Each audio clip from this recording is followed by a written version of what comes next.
Pura pura pura pura. Hello दोस्तों, जय जवाहर जय छत्तीसगढ़। दोस्तों आज हम लोग बात करेंगे हमारे छत्तीसगढ़ के कॉमेडी किंग अमलेश नागेश भैया जी के गुइया फिल्म का तीसरा गाना प्यूरा प्यूरा सॉन्ग, जो कि रिलीज हो चुका है प्यूरा अभे तोर लुगरा गजब दिखते तोर चेहरा सीजी के वाइन्स में।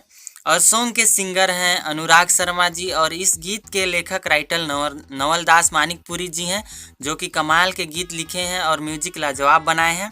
और दोस्तों 8 दिसंबर को हमारे छत्तीसगढ़ के सिनेमा घरों में अमलेश नागेश भैया जी का गुइया फिल्म रिलीज होने वाला है।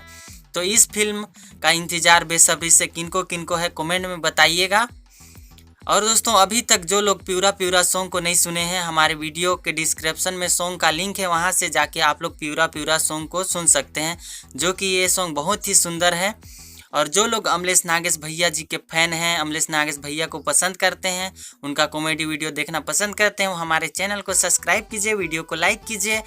ऐसे ही न्यू अपडेट हमारे चैनल में मिलते रहेंगे। धन्यवाद, बाय बाय, लव यू। मिलते हैं नेक्स्ट वीडियो में।